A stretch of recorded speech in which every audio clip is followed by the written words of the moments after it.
안녕하세요. 채널 제네시스 박 시청자 여러분. 반갑습니다.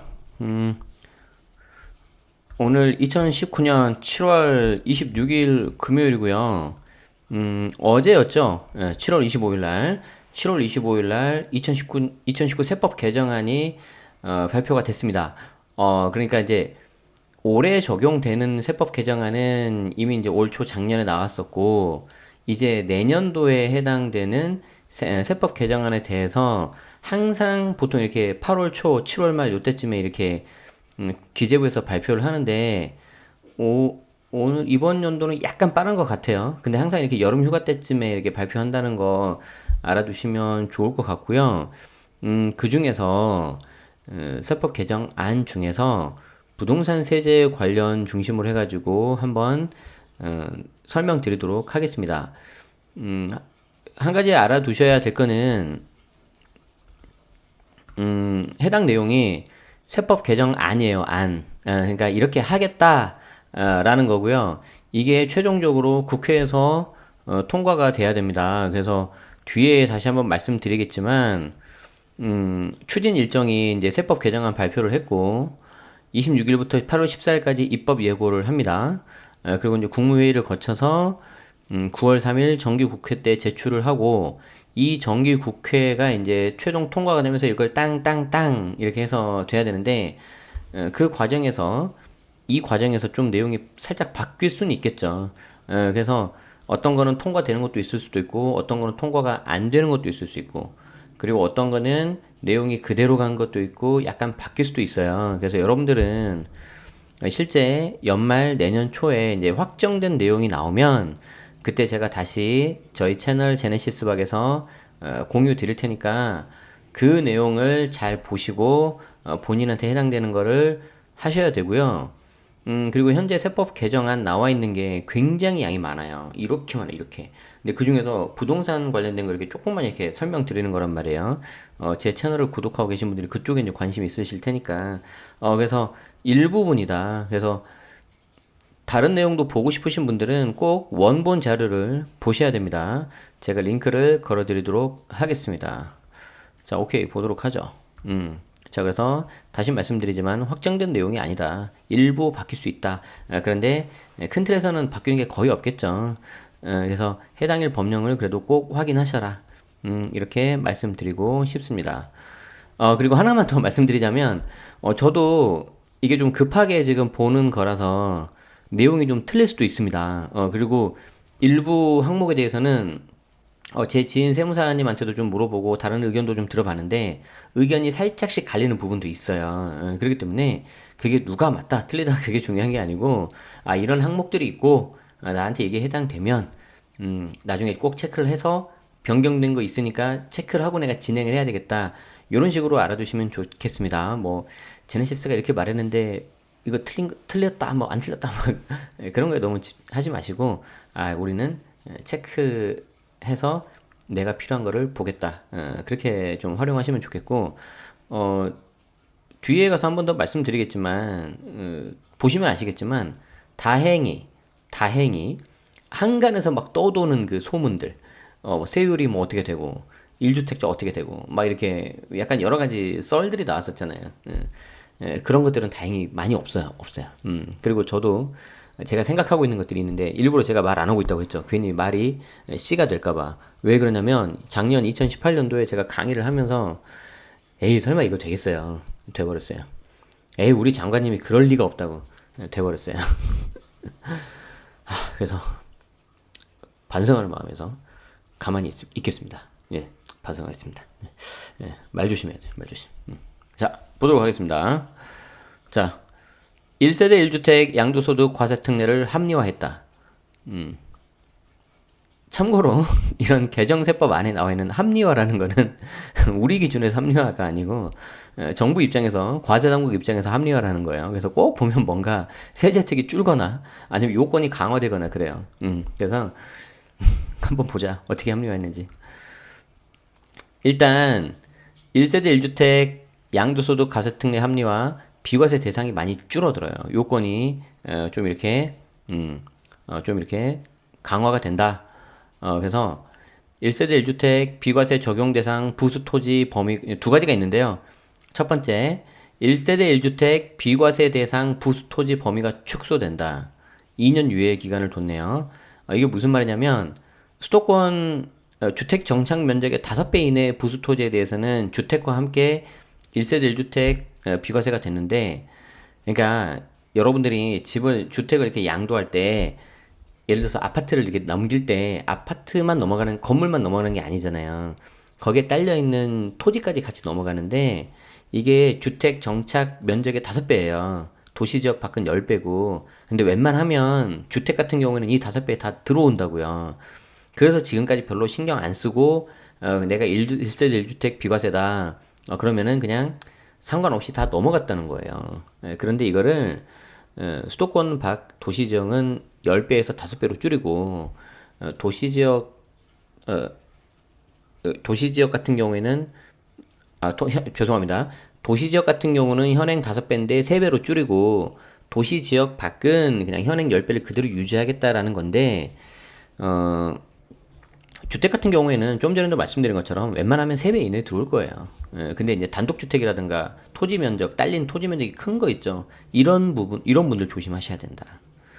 자, 두 번째, 고가 겸용주택 있죠. 실거래가 9억 초과하는 주택하고 상가 이렇게 돼 있는 거 있잖아요. 겸용주택, 뭐 상가주택, 뭐 이렇게 여러 가지 말로 하는데 이 부분에 대해서는 주택 부분에 대해서만 앞으로 1세대 1주택 비과세를 줘서 실제 거주했다면 80% 장특공도 이 주택 부분에만 주겠다. 지금까지는 주택 부분이 조금이라도 더 크면 전체를 주택으로 봐서 상가주택을, 겸용주택을 통으로 넘길 때 전체를 주택으로 보기 때문에 1세대 1주택 비과세 같은 게 됐잖아요. 그렇지만 그렇게 하지 않겠다라는 거예요. 자, 그래서 이 부분을 좀 볼게요. 이 부분이 어떻게 보면 되게 좀 핵심적인 것 중에 하나였고, 특히 여기 겸용주택, 여길 잘 보시면 될 것 같아요. 여기 1번은 해당되는 거 많이 없어요. 자, 그래서 제가 여기 써놨죠. 일반적인 경우에는 큰 이슈가 없을 것 같다. 그래서 현재는 비과세되는 1세대 1주택 부수 토지 범위가 도시지역은 5배, 도시지역 밖은 10배인데 도시지역 밖은 10배 그대로고요. 도시지역 같은 경우에는 수도권 5배가 아니라 3배, 수도권 밖은 그대로 5배. 수도권은 뭐다? 서울, 경기, 인천 이렇게 되는 거예요. 자, 그래서 5배에서 3배로 줄어들기 때문에 혹시라도 서울, 경기, 인천에 내가 1세대 1주택 비과세인데 대지 지분이 많어, 땅이 많어. 이런 사람들은 3배가 혹시 넘는지 안 넘는지 보세요. 웬만하면 안 넘어요. 그런데 조심하셔야 된다. 그래서 22년 1월 1일 이후 양도하는 분부터 적용된다. 그래서 아직은 좀 시간이 있죠. 그래서 뭐 해당되는 분들 이제 잘 체크하시면 될 것 같고요. 다만 이 부분이 좀 약간 중요해요.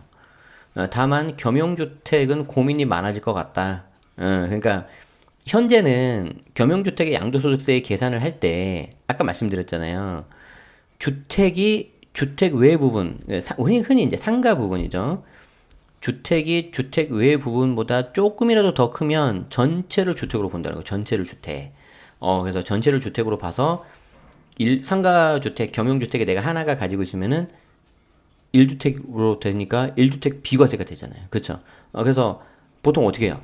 이렇게 좀 건물 하나 지어놓고 위에는 내가 살고 밑에는 세 주고, 그래서 일부러 조금 주택 면적이 약간 더 넓게 하는 거죠. 그렇게 해서 내가 비과세를 받을 수 있고 평소에는 월세 받고, 그래서 굉장히 좋은 재테크 수단이었는데 이제 이게 막힙니다. 그래서 지금처럼 주택이 조금이라도 더 크면 주택인데 지금도 주택 외 부분이 주택이랑 크거나 같다면, 그러니까 상가 부분이 있는데 이 상가 부분이 주택보다 조금이라도 더 커, 아니면 같아, 그러면은 상가는 상가, 주택은 주택 이렇게 봐가지고 과세한단 말이에요. 그러면 주택 부분에 대해서는 비과세가 들어갈 수가 있지만 상가는 비과세라는 게 없잖아요. 그렇기 때문에 이렇게 상가는 상가대로 주택은 주택대로 해서 과세하는데 앞으로는 이 면적 안 따지겠다. 면적 안 따지고 주택은 주택, 상가는 상가 해가지고 알아서 하겠다. 그러니까 아무리 겸용주택이더라도 주택 부분이 넓다 하더라도 앞으로는 비과세 없다. 통으로 되는 비과세는 없다. 그래서 주택 부분만 비과세, 상가는 일반 그냥 과세. 이렇게 된다는 거예요. 언제부터? 이것도 역시 22년 1월 1일 이후 양도하는 부분부터. 그러니까 2020년, 2021년 이렇게 2년 동안 유예 기간을 두는 거죠. 왜 이럴까? 왜 이럴까? 자, 왜 이럴까를 좀 생각을 해야 되는데, 사실 어떻게 보면, 이게 합리적이긴 해요. 왜냐면, 여기 보세요. 주택이 연면적이 조금이라도 더 크다 그래서 이걸 전체로 주택으로 봐서 이걸 비과세 혜택을 준다. 이게 약간 좀, 어, 소유자분들은 굉장히 좋으시겠지만, 한편으로는 갸우뚱하잖아요. 저도 이거 세무사 공부할 때, 저 세무사 아니에요. 아직도 오해하고 있는 분들이 몇 분 계시는데, 저 세무사 아닙니다. 그래서, 저도 그때 공부를 할 때 왜 이건 이렇게 될까? 좀 약간 좀 의아했는데 그냥 주택은 주택, 상가는 상가 이렇게 따로 하는 게 합리적이긴 할 것 같다. 다만 우리가 이런 상가주택이나 겸용주택을 갖고 계신 분들은 어떤 분들이죠?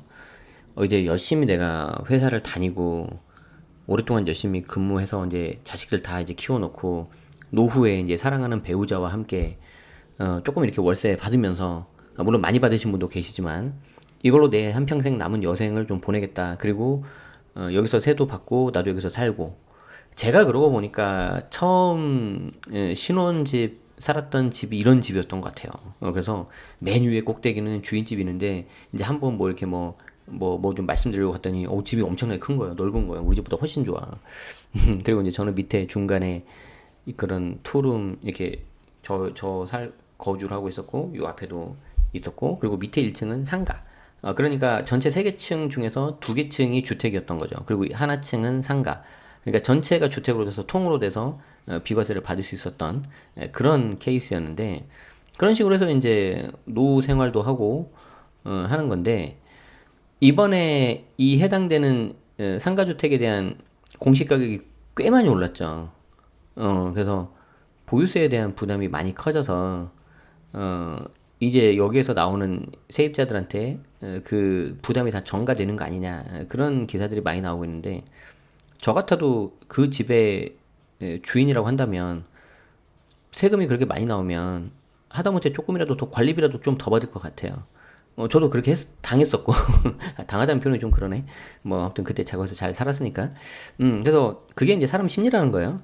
그래서 이제 보유세가 그렇게 이미 늘어났는데 이제는 앞으로 그 집을 팔 때는 양도세도 꽤 많이 늘어나는 거죠. 그래서 주택 부분, 상가 부분 그냥 면적 구분 없이 아예 따로따로 처음부터 가버리기 때문에 전체 비과세를 받을 수 있는 것도 못 받을 수 있다. 그래서 무슨 말이에요? 팔려면 내년, 내후년에 팔아라. 그게 아니면은 비과세는 각오하지 말아라. 이런 거죠. 그럼 이제 이런 주택을 갖고 계신 분들의 선택지가 크게 보면 두 가지가 있겠네.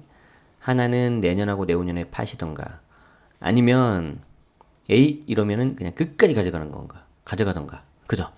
보유세 좀 나오더라도 끝까지 가져가거나 아니면 그래서 나중에 이제 그거를 이제 자식들한테 증여나 상속을 하실 수 있겠죠. 갑자기 그 저희 정규 수강생 중 한 명이 생각이 나네요. 방송 듣고 계시나 모르겠다. 그 대치 팰리스를 갖고 계신 분이었는데 강남에 꽤 좋은 걸 갖고 계셨는데 그걸 판대요. 그래서 제가 왜 파세요? 갖고 계시지 그랬더니 뭐 보유세 때문에 그래서 그러세요? 그랬더니 뭐 그것도 아니고 남편분이 이제 좀 상가주택 하나 짓고 월세 받고 살자고 그래서 계속해서 그래가지고 결국엔 팔았다고 하시던데 그분한테 빨리 이 내용을 전달해 줘야 될 텐데 저희 단톡방에 남겨놓을 테니까 잘 보세요 좀. 자, 오케이 좋아요. 그래서 이게 제가 봤을 때 이번 개정세법 된 거 중에서 좀 이슈가 있고요. 약간 마이너한 거긴 한데 그래도 좀 들어두실 만한 게 그분도 그 강남에 아파트를 팔고 상가주택 지으러 이제 다른 수도권으로 가겠다 하시는 그분도 한 시세가 이제 좀 한 10억 이하짜리 그런 거예요. 좀 작은 거. 그래서 이제 왜냐면 양도세에서 많이 손해를 봤으니까. 그랬는데 지금 여기 이 세법 개정안을 봐도 분명히 지금 9억 원 초과 겸용주택이라고 그래 있죠. 고가 겸용주택. 그러니까 이대로만 보면 실거래가가 9억이 넘는 겸용주택에 대해서만 해당이 된다라고 보시는 게 맞는데 한편으로는 좀 이상하지 않아요? 아니 하려면 다 해야지 왜 또 9억 원 초과 겸용주택 고가 겸용주택에 대해서만 이렇게 하지? 라고 생각하실 수 있어요.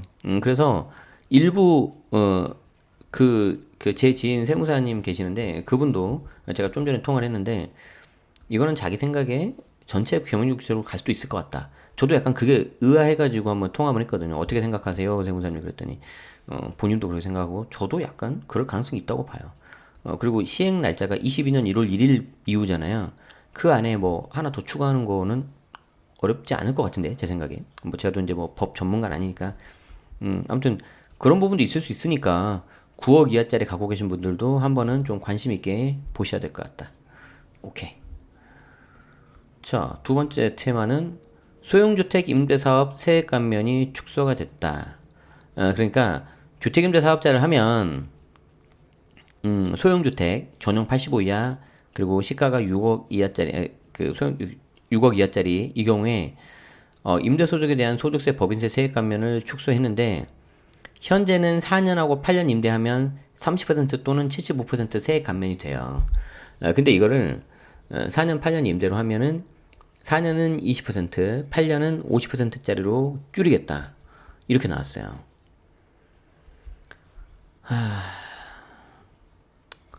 제가 이제 왜 한숨을 쉬었냐면, 단순히 이제 세제 혜택을 줄여서 그런 게 아니고, 사실 이 세액 감면이잖아요. 세액 감면. 그러니까 세액이 뭐예요? 제 강의 들으신 분들 다 아실 테지만, 세금이에요, 세금.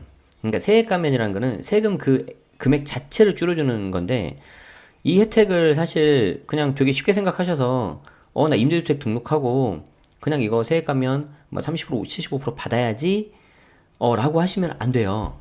그게 이제 좀 되게 복잡한데 그렇게 될 경우에 취득가가 낮아지는 감가상각 의제가 걸릴 수도 있는데 여기에 대해서 과세 당국이 어떤 명확한 지금 가이드를 준 게 아니라고 합니다. 그렇기 때문에 이 부분은 좀 어려운 거기 때문에 이게 그냥 세액 감면을 받는 게 무조건 좋은 건 아니구나라는 걸 좀 알아두시고 본인이 물건이 좀 많이 있거나 그런 경우에는 반드시 좀 상담을 좀 받아보세요. 그런데 이게 임대주택 등록 개수가 뭐 좀 그 임대 소득 금액이 작은 거는 효과가 없는 걸로 제가 알고 있고 임대 소득 금액도 좀 크고 다른 타소득 뭐 예를 들어서 근로소득이라든가 다른 사업소득이 많았을 때 이게 효과가 있는 걸로 제가 알고 있으니까 만약에 이걸 하시려는 분들은 그냥 하지 마시고 반드시 세무사님하고 상담을 받으시면서 진행을 하셔야 되는데 결론은 뭐냐면 우리 입장에서는 이런 받을 수 있는 옵션이 좀 있으면 내가 받든지 안 받든지 선택을 할 수가 있죠. 그런데 이 혜택 자체가 이제 줄었다는 거죠. 그리고 엄밀히 말하면 이게 이제 올해 말까지였는데 이걸 어떻게 보면 일몰이라고 하거든요. 원래는 이 감면 혜택이 없어지는 거예요. 그런데 이거를 연장시킨 거죠. 그러니까 연장시키면서 대신에 좀 내가 혜택은 줄일게. 그래서 임대주택 등록 활성화를 위해 이런 세제 혜택을 유지하되 감면 수준을 좀 내가 내릴게 하면은 되게 이 정부 입장에서는 이게 맞는 말이에요. 그런데 저 같은 일반인 그리고 내가 그냥 임대주택 등록하신 분들이 지금 전국 44만 명이 계시는데 이분들 입장에서는 어떤 생각이 드는 게 솔직한 심정이냐면 우리 2017년 12, 13 대책 때도 그랬고 그동안에 계속 이렇게 홍보가 됐었잖아요. 임대주택 등록을 하면 세제 혜택, 어떤 대출 금융 혜택 주겠다. 그래서 이거 하면은 세액 감면 혜택 주겠다. 75%까지. 그러면은 내가 8년 등록을 하면 8년 동안 다 받겠지라고 생각하는 게 일반적인 사람 심리죠. 그런데 법은 이렇지 않다는 거예요. 그리고 아까 말한 어떤 감가상각 의제라든지 그런 이슈가 있어서 사실 이거는 처음부터 이걸 보고 들어오시면 좀 안 되는 거였어요. 그런데 이제 좀 우리가 생각하는 법과 이 정부가 생각하는 법이 좀 괴리가 있는 것 같아. 이제 이게 법이라는 게 워낙 어렵고 신중하게 접근하셔야 되기 때문에 그래요. 그래서 제가 지금 이 방송에서 그걸 전부 다 설명을 드릴 수는 없는데 너무 이렇게 만만하게 보시면 안 된다. 제가 드리고 싶은 말씀은 그런 거였어요. 그래서 혹시 이걸 보시고 단순하게 세제 혜택이 그냥 줄었네 이렇게 생각하시면 조금은 약간 핀트 안 맞을 수 있어요. 그래서 좀 그걸 좀 설명드리려고 말씀드립니다. 그리고 주택 임대소득의 주택수 계산 방법이 개선이 됐는데, 사실 이거 제가 수업 때는 그렇게 많이 말씀 안 드렸거든요. 왜냐하면 대부분 공동명의 하면 부부 공동명의가 많고, 부부 공동명의 하는 경우에 지분이 다 5대 5잖아요. 그렇기 때문에 이 경우에는, 특별한 경우 없으면은 그냥 각각의 주택수 그냥 들어가 버려요. 양도소득세는 당연한 거고, 이 주택 임대소득 할 때는 특별하게 안정하면은 그냥 각각 한 채씩 들어가 버려요. 그런데 간혹 가다가 뭐 6대4, 7대3 이렇게 하는 경우가 있잖아요. 그러면 이 경우에 그 40%, 30%이 소수지분 같은 경우에는 주택수가 임대소득 계산할 때만 그런 거예요.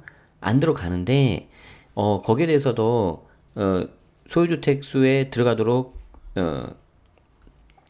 기준을 좀 명확히 했어요. 그래서 소수지분자인 경우에도 해당 주택 임대소득이 연 600만 원 이상이거나 아니면 기준시가가 9억 원 초과의 주택의 공유 지분을 30% 초과할 경우에는 주택수에 포함시키겠다. 그래서 조금 더 명확하게 들어갔고요. 이 부분에 대해서는 부부 중 지분이 더 큰 자, 그리고 부부의 지분이 동일한 경우에는 부부 사이 합의에 따라서 소유주택에 가산하기로 한 자에 대해서만 들어가는데, 소수 지분을 갖고 있다면은 아까 말씀드린 요 요건이 해당이 되면은 소수 지분자에도 주택수에 가산이 된다. 그래서 뭔지는 잘 모르겠는데 뭔가 되게 좀 복잡해졌다. 그래서 주택임대 소득 하는 경우에는 굉장히 좀 올해부터 이미 과세가 되고 있죠. 2천만 원 이하 비과세에서 분류과세로 이제 전환이 됐고 내년에 이제 그걸 신고 납부하셔야 된다는 거예요. 그래서 잘 좀 일단 그런가 보다 아시고 실제 계산할 때 빠뜨리지 말고 하셔야 된다. 관련된 사례가 좀 나오고 해석이 나오면 공유 드릴 수 있도록 하겠습니다. 자, 그리고 리모델링에 대한 임대기간 계산이 특례가 나왔어요. 그래서 사실 리모델링에 대한 근거가 없었어요. 그래서 여기에 재개발 재건축은 있었거든요. 그래서 재개발 재건축 같은 경우에는 내가 중간에 가지고 있다가 재개발 재건축 들어가면 이게 임대를 하고 싶어도 못 하잖아요. 그래서 그때부터 멸실된 거는 이제 어쩔 수 없이 못 하는 거고 다 준공이 되고 나서 그때 임대를 다시 개시하면은 그 전에 기간하고 임대 준공 후 그때 나온 기간하고 서로 합해요. 그렇게 해서 뭐 이제 8년, 4년 이렇게 하면 된다라는 게 이제 세법에서 말하는 규정인데 이게 리모델링도 좀 그렇게 가야 되지 않냐라는 의견들이 많았어요. 근데 기준이 없었어요, 지금까지. 그래서 얘가 이제 명문화돼서 리모델링도 재개발 재건축 간의 유사성을 고려해서 같게 보시면 될 것 같아요. 이렇게 해서 좀 리모델링이 좀 활성화가 되려나요? 특히 저는 이제 관심 있게 보는 데가 이제 그 중에 하나가 이제 분당 그런 데인데 어떻게 될지 모르겠네요. 그래서 좀 리모델링 고려하고 계신 분들 같은 경우에는 이번에 좀 근거가 이제 재개발 재건축이랑 같아졌다고 제가 알고 있으니까 한번 이거 말씀하시면서 여기 보면 근거 조항들이 나와 있잖아요. 그래서 한번 좀 이렇게 말씀하시면서 상담을 좀 받아보셔야 될 것 같다. 오케이. 자, 그래서 저희가 보시면은 1세대 1주택인 경우에 양도소득 과세 특례가 좀 더 요건이 강화가 됐고 소형주택 임대사회 같은 경우에 세액 감면 축소가 됐고요. 근데 이게 무조건 좋은 거 아니라고 했어요. 제가 세액 감면이. 자, 그리고 주택임대소득 같은 경우에 주택수 계산 방법이 좀 개선돼서 소수 지분자들도 이제 무조건 이제 무조건이 아니라 일정 요건 갖추면 추가가 된다. 그리고 리모델링 같은 경우에는 이제 앞으로 재개발 재건축처럼 같이 하겠다. 그렇게 됐어요. 그래서 이 개정세법이 더 많이 있는데 부동산 관련돼서는 요 정도인 것 같아요. 그래서 지금 제가 한 25분 정도, 한 20분 정도 설명드렸는데 우리 기존의 뭐 8.2 대책, 9.13 대책 그거에 비하면 그래도 괜찮죠. 그런데 이 법이라는 게 말이죠. 정말 어렵고 좀 그래요. 그래서 지금 제가 이거 설명 잠깐 드린 거 이걸 절대 다 100% 신뢰하시고 하지 마시고 저도 지금 중간에 설명하면서 틀린 게 있을 수도 있고 다 못 봐서 지금 놓친 게 있을 수도 있단 말이에요. 그런데 이게 좀 가급적이면 좀 일찍 말씀드린 게 좋겠다. 그러니까 내용의 충실성보다는 제가 적시성을 좀 선택을 한 거죠. 그래서 그렇게 설명드린 거기 때문에 좀 보시면서 그래 나한테 해당되는 게 요런 게 있구나 라고 아셔서 좀 체크하시라는 의미에서 말씀드렸으니까 그렇게 활용해 주시면 감사하겠습니다. 그리고 거듭 말씀드리지만 최종 국회 통과해야 돼요. 그래서 그 과정에서 내용이 좀 수정될 수 있다. 그리고 일부는 통과가 안 되는 경우도 있을 수 있다.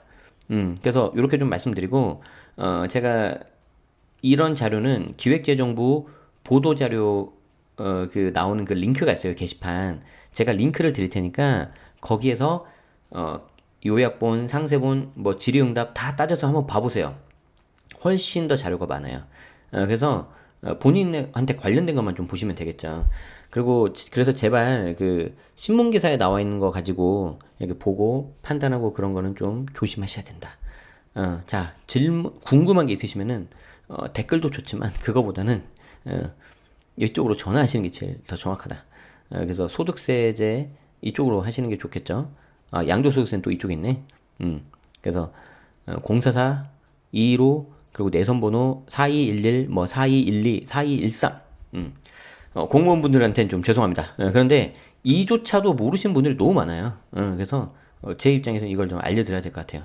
126번을 해도 126번에 계신 분들이 이번에 개정세법 나온 거 다 모르신단 말이에요. 그래서 이쪽이 더 정확한데 여기 기획재정부 근무하신 분들도 워낙 바쁘니까 이렇게 막 너무 이렇게 막 콜센터처럼 여러분들이 막 전화하시면 안 되고요.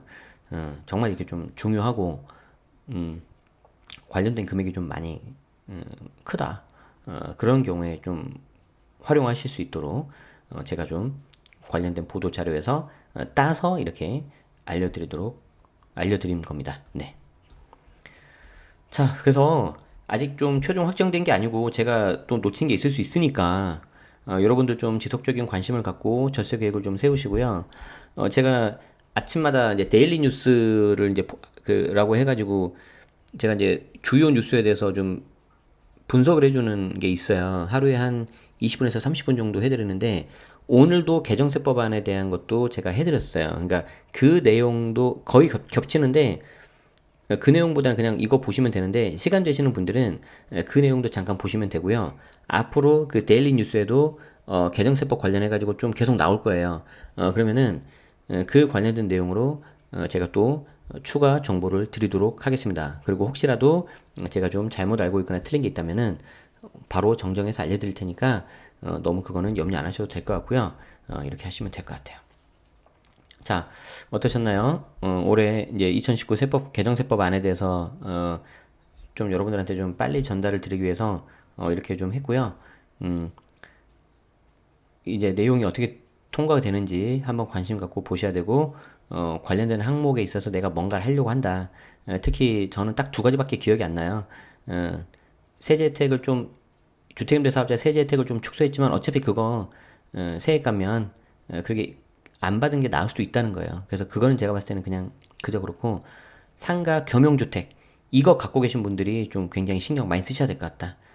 그래서 그거 갖고 계신 분들 정도로 좀 관심 있게 보시고 나머지는 우리 기존에 알고 있던 9.13 이후에 그리고 올해 시행령 개정 그거 내용 중심으로 알면 될 것 같아요. 그래서 제 유튜브에 있는 서울모니쇼 그 내용 보면 될 것 같으니까 그렇게 하시면 될 것 같습니다. 자, 채널 제네시스 박 여기까지 올해 세법 개정안 말씀드렸고요. 자, 오늘 내용이 좀 도움이 됐다면 좋아요도 한번 눌러주시면 제가 굉장히 좋겠죠. 그리고 구독하고 알림 설정 하시면은 이런 스팟성으로 영상 올라갈 때마다 바로바로 보실 수 있으니까 그것도 참고하시면 좋겠습니다. 자, 오늘 내용은 여기까지 하도록 하겠습니다. 다들 수고 많으셨고요. 채널 제네시스 박이었습니다. 고맙습니다.